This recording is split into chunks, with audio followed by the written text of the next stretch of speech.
Hai teman-teman, pada sesi kali ini kita akan membahas mengenai top-down parsing, bagaimana implementasi stack pada LL1 parser. Kita akan melihat mekanisme dari LL1 parser tersebut dan juga kita akan melihat ilustrasi pergerakan LL1 parser. Mari kita lihat bersama. Diharapkan akhir dari sesi ini nantinya teman-teman bisa mengerti bagaimana cara parser itu bekerja.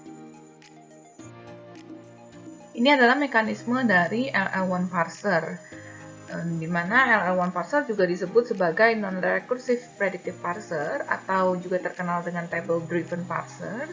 Ini merupakan salah satu metode dari top-down parser. Nah, di sini ketika kita mempunyai sebuah input yang akan disimpan di dalam input buffer, maka non-recursive predictive parser ini atau LL1 parser ini akan menggunakan stack untuk implementasinya, kemudian akan membutuhkan parsing table untuk melihat apakah derivasi yang dilakukan ini harus mengikuti aturan yang mana.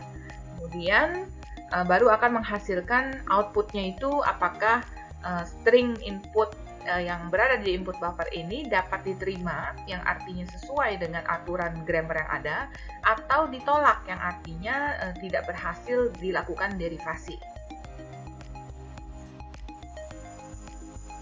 Pengimplementasian stack akan digunakan untuk menampung variabel ataupun terminal yang kita temukan di dalam proses derivasi.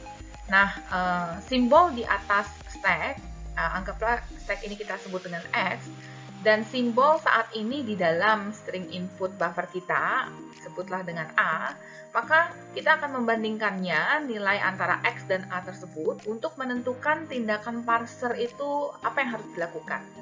Nah, ada 4 kemungkinan aksi dari parser tersebut.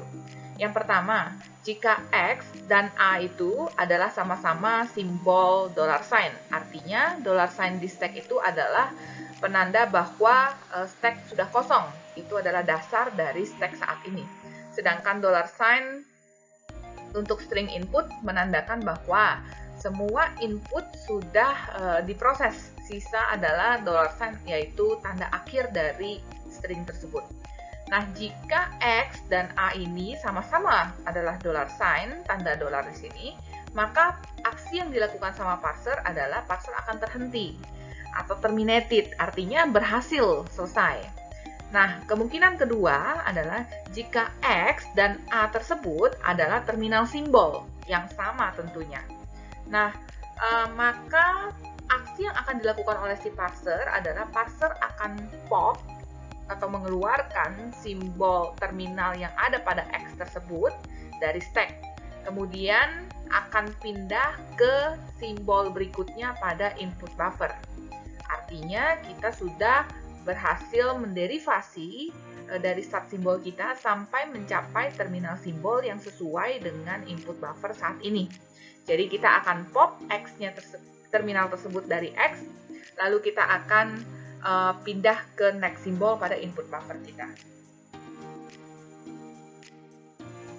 Kemungkinan yang ketiga adalah jika X itu adalah non-terminal, artinya variabel di sini ya, maka apa yang akan dilakukan oleh parser? Parser akan melihat ke parsing table. Jadi kita akan look up ke parsing table yang sudah kita buat untuk melihat jika row-nya adalah sesuai dengan si X dan kolomnya adalah si A, maka kita cek jika M dari XA tersebut punya aturan produksi, maka kita akan pop dari stack, kemudian parser akan melakukan push kembali dengan menggantikan aturan produksinya tersebut ke dalam si stack. Parser juga akan memberikan output dari aturan produksi X derivasi ke aturan produksi tertentu. Itu gunanya adalah untuk menunjukkan langkah dari derivasi yang dilakukan. Jadi kita tahu proses derivasi nanti menggunakan aturan yang mana saja. Nah, kemungkinan keempat ini adalah selain keadaan dari 1 sampai 3 tadi, yaitu keadaan 1 jika sama-sama tanda $sign, artinya selesai. Untuk yang kedua adalah jika X-nya dan A-nya sama-sama terminal simbol yang sama, maka kita pop. Yang ketiga adalah kalau dia variabel, maka kita akan derivasi. Nah, yang keempat ini, kalau Selain keadaan 3 tersebut, maka artinya terjadi error selama pergerakan parser tersebut. Artinya semua sel yang kosong pada parsing table itu tuh sebenarnya menunjukkan adanya error yang terjadi. Jika X adalah terminal simbol yang berbeda dari A juga, maka ini juga sebuah error. Kita tidak bisa melakukan aksi pop karena terminalnya berbeda.